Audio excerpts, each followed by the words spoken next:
Reg, graad 12 soos ons by die laaste vraag van vraagstel 1 is vraag 9 en dit gaan alles oor integrasie. So asseblief, nou moet jy nie die mekaar raak met differentiasie nie, want dit is slegs in vraag 6, 7 en 8. Vraag 9 is integrasie. Nou goed, op jou inligtingsblad het jy 'n bietjie hulp daar, of jou formule bladsy. En jou hulp wat hulle vir jou gee, is, hulle gee vir jou al die reëls. Hier is reël 1 vir integrasie. Jy plus mos en dan deel jy met die splinternuwe ene, onthou die plus C. Reël 2 is waar jy met minus 1 werk. Nou, oké, jy kan dit nou nie hier baie lekker sien nie, maar jy mag mos nie met 3 goeters werkie.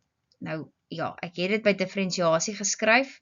Hakkies, het ek hulle net geklaar skryf, breuke en wortels. Nou, weer eens wortels. Nou wil die ding nie van my skryf nie. As hy. So, hierdie 3 goed moet jy nog altyd vereenvoudig voordat jy die reël mag toepas. So, hierdie reël 2, as ek hom nou reg skryf, dan gaan dit wees kx tot die mag min 1. So orals waar jy 'n min 1 sien en jy moet nog integreer, dan moet jy ln x mos nou, né? En dan die laaste reël is wanneer die x wat jy moet integreer, die eksponent is. Dan copy en paste jy en dit wat voor die x staan, kom voor die ln en dit wat die grondgetal is, kom agter die ln. So, hulle gee vir jou al 3 die reëls op die formuleblad. Jy moet natuurlik nou net weet hoe om elkeen te gebruik. So, met dit as voorkennis, kom ons kyk na die eerste paar vrae. Nou, gewoonlik mense het hulle hier baie punte, maar jy hoef nie eintlik baie te doen nie. Want hier tel ek nou 1, 2, 3 terme. So, dit is klaar 1, 2, 3 punte. Waarvoor sal die 4de punt wees? Vir plus C. Reg. So as ek nou 9.1.1 kan begin vir ons, dan gaan ek nou hierso sê, ek gaan sommer nou die som begin, ek gaan hom nou nie weer oorskryf nie. Ek gaan eers kyk wat se reël is elkeen. Hierdie is reël 1 en hierdie is ook reël 1. Nou goed, so die reël 1 werk mos nou so, ek vat die, wat hulle vir my gee, die term 4x tot die mag 4 en ek plus 1 by en dan deel ons met die splinter nuwe eksponent 4 plus 1. En dan die volgende ene, moet jy versigtig voor wees, dis x tot die mag minus 2 plus 1 en ek deel weer met minus 2 plus 1. Ok, maar ek gaan dit in 'n hakie skryf, want op die ou ende gaan hierdie plus teken se teken verander.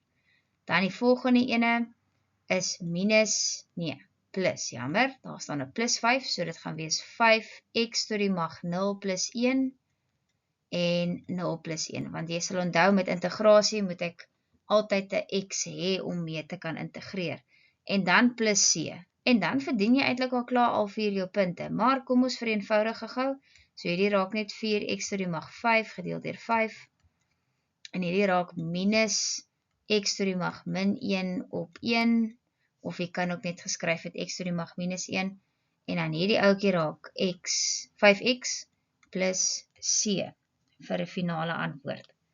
Ok, dan die volgende ene, 9.1.2, sal jy sien, daar so 'n klein bietjie van 'n werkie wat jy moet doen, want dit is 'n breek, en omdat dit sê dx, sê dit vir jou, jy moet in terme van x integreer. So, omdat hy in 'n breek is, gaan ons hom eers plat skryf. So, plat skryf bedoelende eksponentvorm. So, 3 maal met 5 tot die mag minus 2x. Reg, dx. En nou sien ons, ok, nou kan ons reël 3 toepas, en reël 3 is mos nou copy en paste. En sodra jy klaar gekopie en paste het, gaan jy nou skryf ln onder, en voor die ln kom die minus 2, want dit staan voor die x, en dan die grondgetal van x kom agter die ln, en dan plus c. En dan die laaste enetjie 9.1.3, ek gaan hom sommer onderaan die sommetjie begin. Jy mag nie met 'n breek sit nie, so jy moet die breek weer eens wegdeel. Nou om die breek weg te deel, gaan jy die breek opdeel in 2 dele. Hoekom 2? Want jy 2 terme bo die lyn. Ok, so as jy dit klaar opgedeel het, sal jy sien die vereenvoudigde antwoord speel uit op x minus 10. En dan is jy gereed om te integreer, want nou staan nie meer breuke, hakies of wortels nie.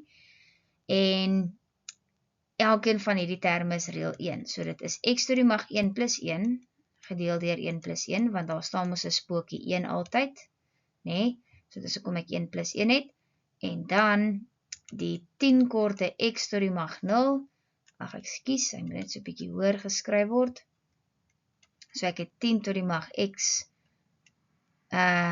10x to die mag 0 plus 1, en 0 plus 1 plus c, en dan kan ek maar nou net gaan vereenvoudig. So hierdie raak x kwadraat op 2, minus 10x plus c. Ok. So die eerste klompie vraag gaan net die toepassing wees van reëls. En dan kry jy nou die groot vraag 9.2, gewoonlik. En dit is waar hulle nou vir jou 'n spesifieke area gee om te bereken. En dit is eintlik hoekom ons leer van integrasie, om vreemde areas soos hierdie te kan bereken. Nou ek het ook gesê dat ons altyd vir jou die waardes op die x-as moet gee, want dit dui mos nou aan jou boonste en onderste limiet.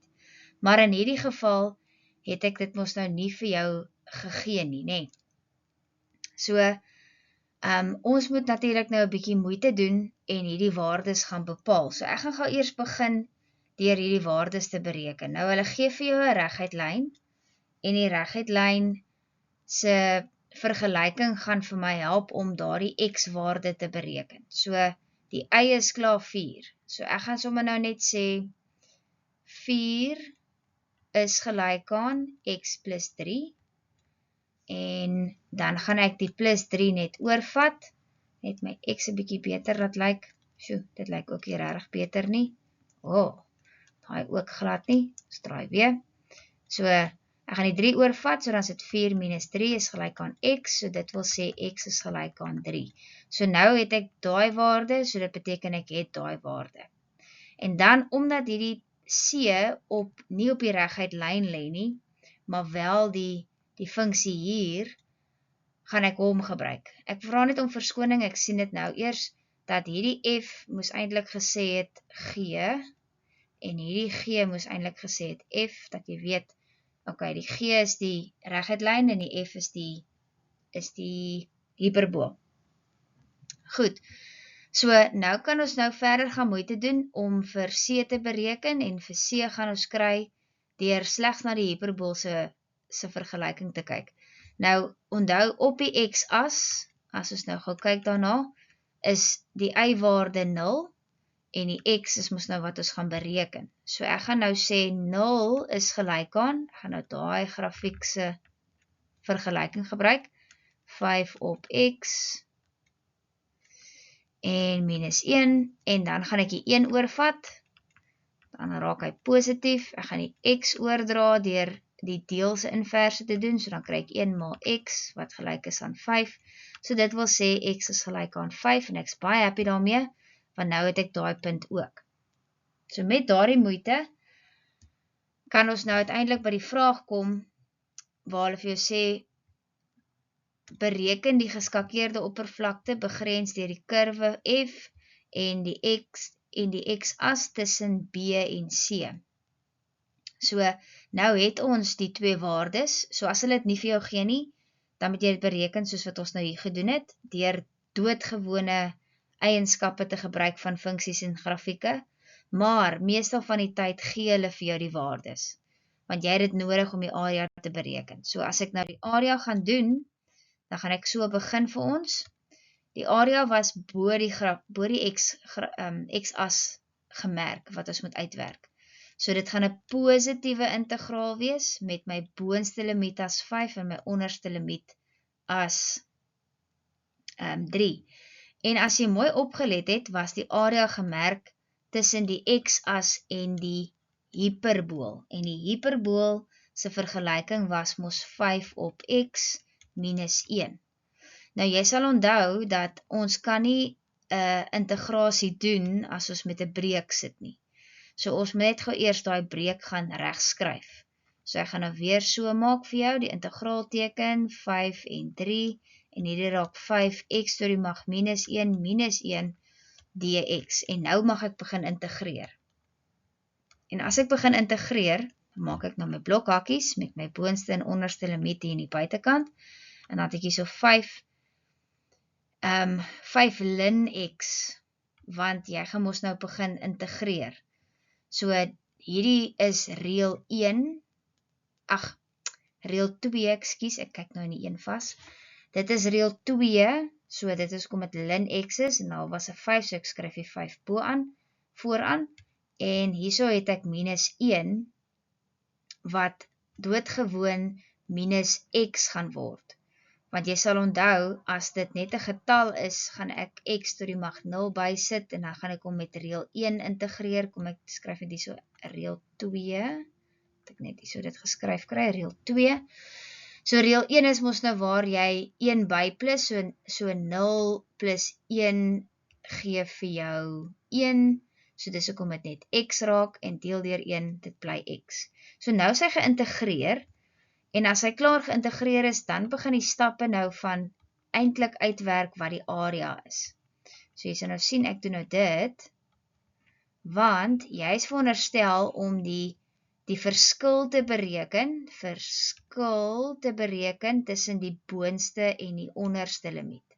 So hier is 5 ln, en dan het ek weer my hakkie en weer my hakkie, en dan die invervanging kom van my limiete af. So die boonste limiet kom eerste, en dan die onderste limiet kom in die agterste hakkie.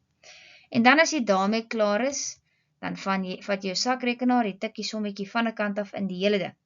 Tik jy in, en hy sal vir jou 'n afgeronde antwoord gee van 4,05 eenhede kwadraat. En dan het jy die area bereken onder daardie grafiek. Tussen die x-as en die grafiek. As die area gemerk was tussen die grafiek en die x-as aan die onderkant, dan het jy net bloot hiervoor 'n minus aangedui en die minus ingemaal voordat jy enige van hierdie stappe gedoen het. Die vereenvoudiging, die integrasiestap, die invervanging, so dan gaan jou tekens mos nou net almal verander. Reg. En graad 12, dit is dan nou die slotsom vir vraestel 1. Ek weet dit is nogal moeilik as 'n mens vas is op 'n vraag. Soos hierdie vraestel is maar net 'n voorbeeld vraestel, om jou deur die proses te vat van wat by elke vraag getoets word, watter werk in watter boek en watter graad. Ons kan natuurlik hierdie getalle verander, ons kan die situasie vir jou verander, maar die wiskunde gaan nie verander nie. Vraag 9 gaan jy altyd integreer, vraag 8, 7 en 6 gaan jy altyd differentieer, vraag 5 gaan altyd jou finansies wees, vraag 4 gaan altyd jou funksies en grafieke vraag wees, vraag 3 is altyd jou eksponente, jou wortels en jou log-vraag en komplekse getalle, vraag 2 is altyd jou aard van wortels en vraag 1 is altyd jou vergelykings. So, leer hoe die vraestel lyk en oefen dit, en soos ek my eerste video gesê het by vraag 1, jy kan nie 'n fout maak om nou net van nou af vraestelle uit te werk nie. Werk dit uit, merk jouself, kyk wat het jy verkeerd, hoekom het jy dit verkeerd, en oefen dit om dit nie verkeerd te kry nie. Nou toe, ek hoop hierdie het vir jou lekker gehelp, en ek hoop regtig ter harte dat, jy kon nou mooi volg, en 'n bietjie leer saam met my deur hierdie proses. Dankie vir jou moeite en jou tyd, baie sterkte vir vraestel 1.